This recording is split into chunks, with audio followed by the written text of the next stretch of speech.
राधे राधे साथियों, मैं कोमल प्रजापति स्वागत करता हूँ अनमोल ज्ञान संगम में, जहाँ हम जीवन के गूढ़ रहस्यों को प्रभु श्री कृष्ण के ज्ञान और उपदेशों की रोशनी से उजागर करते हैं। आज का चिंतन है, प्रसन्नता जीवन का आधार नहीं, प्रभु की शरणगति ही प्रसन्नता का आधार है। अब आइए इसे गहराई से समझते हैं। बहुत से लोग सोचते हैं कि बड़ा घर, गाड़ी, बैंक बैलेंस यही सुख है, लेकिन क्या सच में?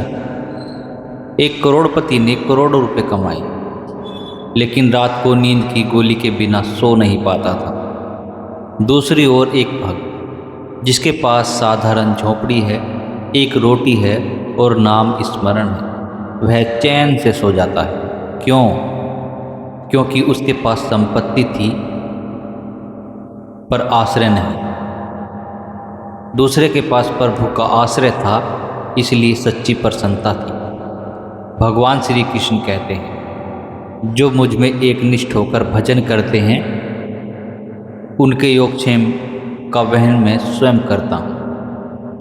प्रसन्नता और शरणगति का गहरा संबंध है। जिस जीवन में प्रभु का आश्रय नहीं, वहाँ का उत्सव अक्षीण होता है।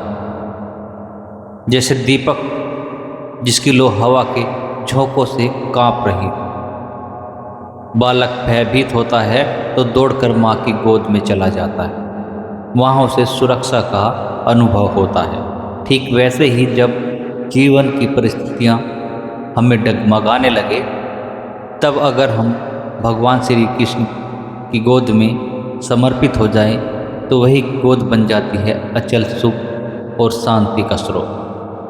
प्रसन्नता कोई भावना नहीं, एक स्थिति है जो भीतर जागती है।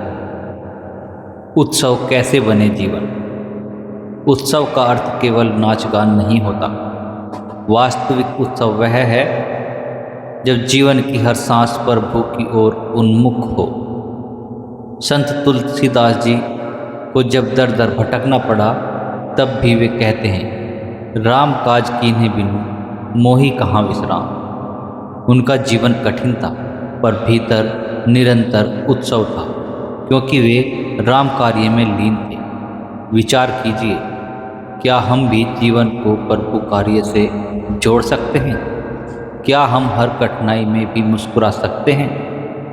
जैसे भगवान श्री कृष्ण ने महाभारत में मुस्कुराते हुए अर्जुन को जीवन का यथार्थ समझाया।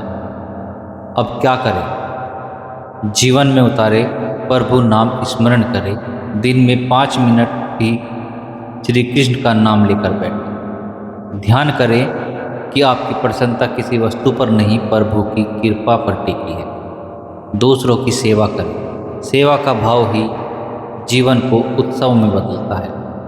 हर सुबह उठकर कहे, हे प्रभु, आज जो कुछ होगा मैं आपके चरणों में समर्पित करता हूँ। मुझे आपके आश्रय में रहने की शक्ति देना।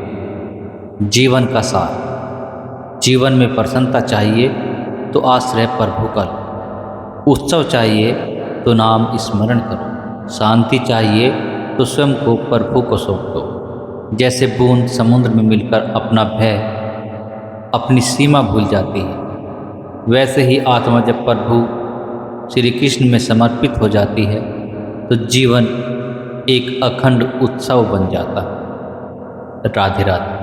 अगर आपको यह चिंतन अच्छा लगा हो तो लाइक करें, शेयर करें और अनमोल ज्ञान संगम को सब्सक्राइब जरूर करें। कमेंट में बताइए आपकी प्रसन्नता का आधार क्या है। जय श्री कृष्ण।